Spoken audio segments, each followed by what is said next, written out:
Esse PDF que eu disponibilizei, ele vai dividir o Salmo em partes.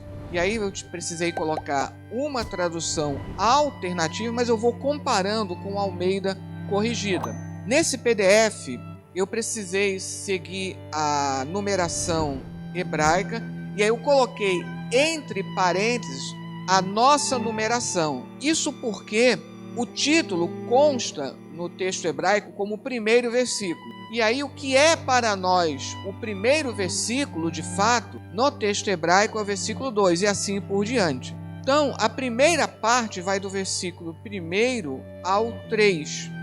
Apieda-te de mim, Deus, pois pragueja-me um mortal. Então, deu um pouquinho de diferença, né?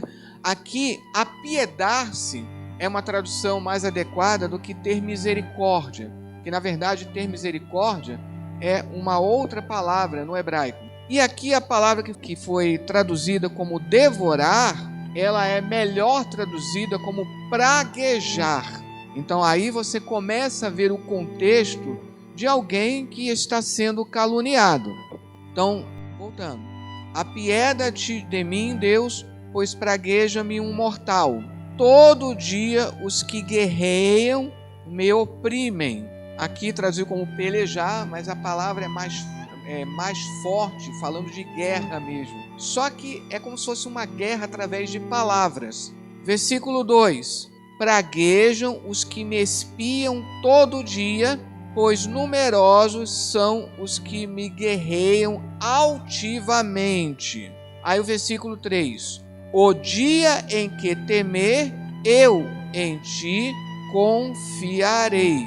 Esses 3 primeiros versículos, notem, você tem praguejar, você tem guerrear, e que vão ser contrapostos no versículo 3 com a confiança. O tema da confiança que vai dar um link, né, para o versículo seguinte, que é o versículo 4. Esse versículo 4, ele vai funcionar como uma espécie de refrão no Salmo.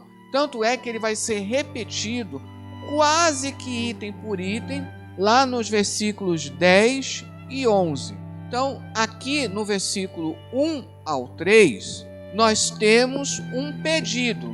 Começa com: apieda-te de mim, Deus. Então, isso é um pedido, é uma oração feita pelo salmista. E mais especificamente, o contexto mostra que ele está pedindo para que ele seja livre de uma calúnia, de uma maledicência, alguma coisa que envolve palavra. Isso dá o contexto lá de 1 Samuel, no capítulo 21. Versículo 4. Em Deus louvarei sua palavra. Em Deus confio, não temerei. Que fará uma carne contra mim? E essa expressão de louvor é uma expressão também da confiança em Deus. Então, o versículo 3, alguém pode perguntar, mas por que o versículo 3, então, não está junto com o versículo 4? Porque o versículo 4, ele é quase que repetido no versículo 10 e 11, então ele forma uma espécie de refrão. Por isso que ele se destaca. Agora, do versículo 5 ao 9, nós temos a parte central, que é dividida em 3 subpartes ou trechos. Esses trechos, eles estão destacados aí no PDF através de um tracejado. Então, a primeira subparte ou trecho, versículos 5 e 6. Todo dia minhas palavras eles deformam, ou como está na Almeida corrigida, torcem. Mas o deformar aqui é mais forte sobre o verbo hebraico. Contra mim, todos seus pensamentos são para o mal. Então vejam, minhas palavras são distorcidas. Todos os seus pensamentos, os pensamentos daqueles que estão caluniando, pensamentos esses que estão sendo expressos através de palavras, embora ela não apareça lá nos primeiros versículos. Olha o versículo 6 agora. Amotinam, escondem-se, eles meus calcanhares observam, como se esperassem minha alma. Então você percebe que no versículo 6 cresce essa sensação. Mais do que uma simples, entre aspas, calúnia, esse salmista ele está se vendo em grande risco. Existe um grande perigo, ou seja, está mostrando o levante do inimigo, que quer ir além de simplesmente caluniar, difamar, de maldizer. Os versículos 7 e 8 agora, eles vão formar a parte central do Salmo. Lembre-se daquilo que nós falamos em outras ocasiões. Dentro dessa proposta da análise retórica, o principal do Salmo encontra-se na parte central.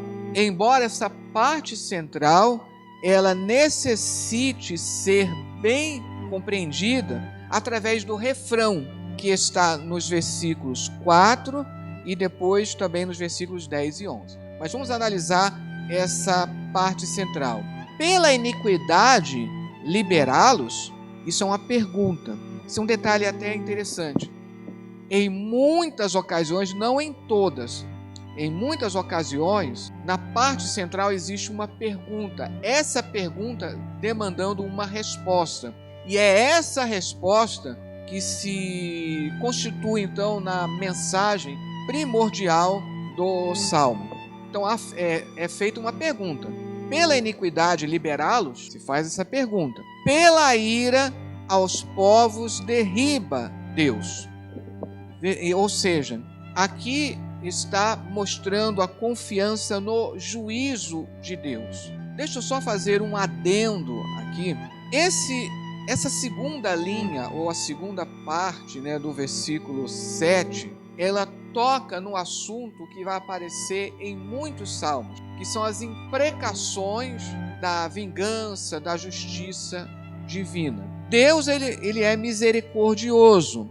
Deus quer que todos cheguem ao conhecimento da salvação que é proporcionada por Ele. O Novo Testamento, a mensagem de Jesus, ela mostra que este julgamento ele é postergado ao máximo para dar oportunidade de arrependimento a toda a humanidade, a todos os homens. Porque parece que isso está contradizendo a mensagem de Jesus, que é a mensagem do amor, da misericórdia. A mensagem do amor e da misericórdia nós já encontramos no Antigo Testamento. Basta lembrar, por exemplo, de Oséias. Inclusive, Oséias é considerado entre aspas, o apóstolo João do Antigo Testamento. Mas aqui é uma expressão da angústia do salmista. Essa angústia que nós podemos ver, por exemplo, lá em Abacuque, no capítulo 1, no versículo 13. Tu és tão puro de olhos que não podes ver o mal, e a vexação não podes contemplar. Por que, pois, olhas para os que procedem aleivosamente e te calas quando o ímpio devora aquele que é mais justo do que ele? Então, no Antigo Testamento, há muita dessa indagação, o desejo que Deus, ele manifeste de imediato a sua justiça. O Novo Testamento, ele não anula a questão da aplicação da justiça, do juízo de Deus. Só que o Novo Testamento lembra que esse juízo ele é postergado para dar oportunidade de arrependimento. Aí no versículo 8, voltando ao Salmo 56. Minha vagueação contaste, tu, põe minha lágrima em teu odre. Não estão em teu livro? O salmista faz uma pergunta. Pela iniquidade, liberá-los, ou seja, liberar, todos esses caluniadores, esses perseguidores. E aqui no versículo 8, o salmista, ele volta, deixa de se preocupar com os caluniadores, com esses perseguidores, e ele volta para si. Aqui ele está fazendo uma afirmação. Se eu estou sofrendo, Deus está vendo as minhas lágrimas e está colocando num odre, ou seja, cada lágrima derramada, pelo fato de estarmos sofrendo, sendo perseguidos, caluniados, cada lágrima é contada por Deus. Existem aqueles momentos em que parece que Deus não está nos vendo, parece que Deus nos esqueceu, mas não.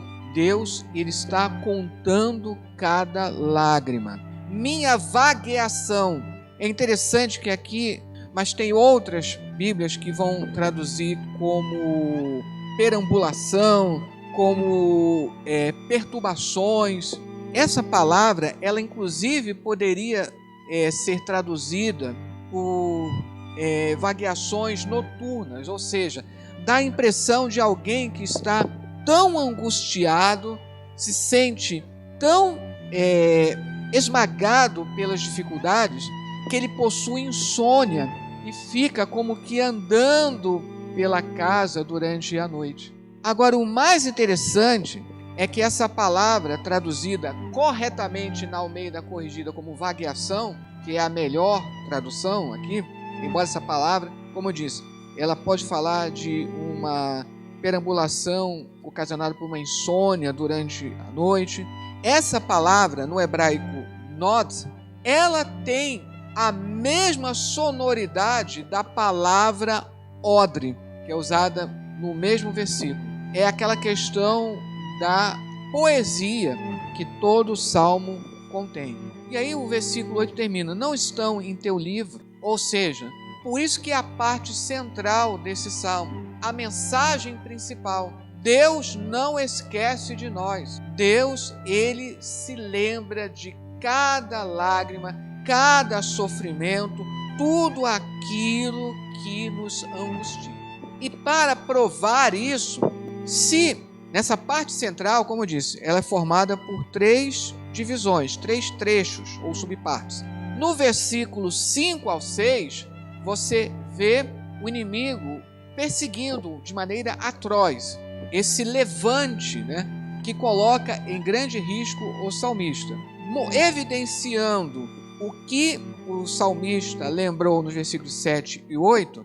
Agora no versículo 9, veja que lá na primeira parte usou muito essa expressão guerrear, usou 2 vezes a expressão guerrear, usando então essa expressão como se fosse uma guerra, embora aqui não seja uma guerra com um exército de fato, mas a perseguição dessas pessoas, desses caluniadores, é como se fosse uma guerra.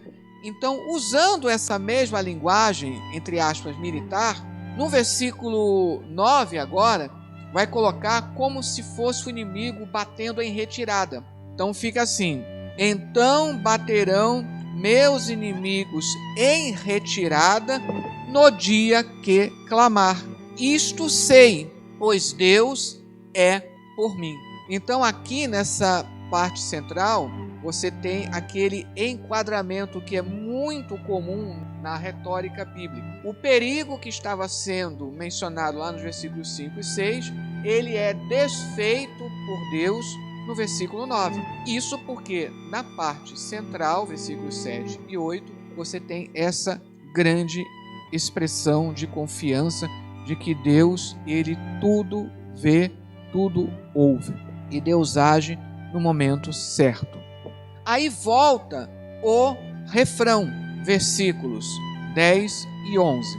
Em Deus louvarei a palavra.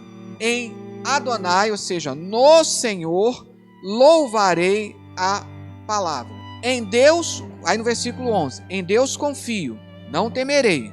Que fará um homem contra mim? Então é interessante observar as mudanças em relação ao refrão lá no versículo 4. Lá no versículo 4 começa assim: em Deus louvarei sua palavra, a palavra de Deus. Aqui coloca: em Deus louvarei a palavra. A palavra de Deus torna-se a palavra absoluta, contra a qual todas as palavras humanas elas perdem o seu valor. Então por isso que aqui nem precisa falar a sua palavra. É a palavra por excelência, que é a palavra de Deus. Acrescenta: no Senhor louvarei a palavra. É a única parte do Salmo em que entra o que nós chamamos de tetragrama sagrado, que é representado por essas 4 letras, correspondente a 4 letras no hebraico, YHWH, e que em nossas Bíblias se traduz como Senhor. O nome sagrado de Deus por excelência, ele já traz todo o peso dessa libertação. Quando nós vamos lá no Êxodo, o nome de Deus ele é explicado num contexto de libertação. Êxodo 3, versículo 13. Então disse Moisés a Deus: eis que quando vier aos filhos de Israel e lhes disser: o Deus de vossos pais me enviou a vós, e eles me disserem: qual é o seu nome? Que lhes direi. E disse Deus a Moisés: eu sou o que sou. Disse mais: assim dirás aos filhos de Israel: eu sou, me enviou a vós. Isso porque o tetragrama sagrado é formado pelas mesmas letras do verbo ser no hebraico. E aí junta aqui com o capítulo 34 e deixa evidente que o tetragrama, o nome de Deus por excelência, que em nossas Bíblias aparece como Senhor em caixa alta. Então sempre num contexto de libertação. Por isso que aqui no Salmo 56, ele inseriu aqui, além de Deus, do nome Deus, ele acrescentou o nome sagrado. Por quê? O salmista se sente agora liberto de toda perseguição e de toda calúnia. Aí no versículo 11, você também vai perceber uma pequena diferença. Em Deus confio, não temerei. Aqui está igual. Agora, que fará um homem contra mim? É interessante observar essas mudanças. Lá no primeiro versículo, embora a Almeida Corrigida tenha traduzido como homem também, mas é uma palavra diferente, porque ela é mais adequadamente traduzida como mortal, é a palavra Enosh. Então lá no primeiro versículo, apieda-te de mim, Deus, pois pragueja-me um mortal. Aí no versículo 4, no refrão, que fará uma carne contra mim? E agora, no versículo 11, que fará um homem contra mim? A palavra aqui, lá no hebraico, é Adam, que fala da humanidade. Ou seja, um mortal, uma pessoa mortal, pragueja, que é uma pessoa que é a carne, e aqui amplia para mostrar que é qualquer homem. Qualquer homem não pode fazer nada contra mim, porque eu confio em Deus e por isso não temerei. Então veja, repetiu o refrão com algumas modificações para aumentar a declaração da confiança do salmista. E agora termina no versículo 12 e 13 com ações de graça. Passou por todo esse processo e agora então há uma declaração de agradecimento. Isso é muito importante, irmãos. Às vezes nós pedimos qualquer coisa a Deus e nos esquecemos de agradecer. É isso que o salmista está fazendo agora aqui, nos versículos 12 e 13. Por ti, Deus, os votos são teus. Ou seja, votos aqui são essas ações de graça, que lá no Antigo Testamento era feito através de sacrifícios específicos de agradecimento. Então está dizendo, por ti, Deus, os votos são teus. Ou seja, se ele está fazendo que isso era feito no Antigo Testamento, se ele está fazendo um sacrifício de expressão de agradecimento, este agradecimento não é motivado apenas porque, se não me virem fazendo isso, o que vão dizer, né? Volta ao tema da palavra. Não é porque eu quero apenas me mostrar agradável aos outros. Não é apenas para que os outros digam, veja como ele é religioso, veja como ele se importa. Não, se eu estou proferindo ações de graça, é exclusivamente para Deus, por Deus, porque Deus me proporcionou algo que eu pedi. Aí na segunda linha do versículo 12, renderei graças a ti. Versículo 13, motivo das ações de graça. Pois livraste minha alma da morte. Não livraste meus pés do tropeço? Aqui há uma pergunta, que inclusive ela não foi bem esclarecida, né? Lá na Almeida Corrigida. Olha como ficou.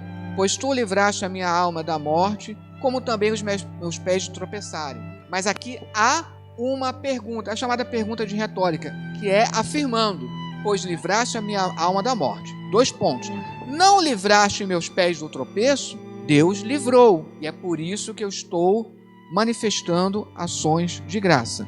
E aí termina: para andar na presença de Deus na luz da vida. Ou, como está lá na Almeida Corrigida, na luz dos viventes. Eu só vou salientar como algumas palavras vão se repetindo, que vão se tornando esses ganchos dentro do Salmo. Palavra, você vê que ela se repete bastante. Observem como se repete também a palavra dia. Olha lá no versículo 1, todo dia. Depois no versículo 2, todo dia. Versículo 3, o dia. O versículo 5, todo dia novamente. Aí no versículo 9, no dia. São modos de você ir entrelaçando o Salmo. E aí no PDF, só para que vocês possam observar como o Salmo ele está organizado. Esse Salmo ele foi organizado de forma concêntrica. Lembra quando nós falamos lá na primeira lição do Salmo Candelabro? Este Salmo também é uma espécie de Salmo Candelabro, em que você tem toda uma graduação até chegar na parte central e depois retorna. É como se fosse o candelabro deitado. Então observem aí, está no PDF. A oração inicial nos versículos 1 ao 3 corresponde a ações de graças lá no final, nos versículos 12 ao 13. O louvor inicial, que é o refrão, no versículo 4, corresponde ao louvor final, lá nos versículos 10 e 11. O ataque dos inimigos nos versículos 5 e 6, ele corresponde à derrota dos inimigos no versículo 9, até chegar então na parte central em que você tem a afirmação de confiança. Essa é a mensagem primordial do Salmo 56.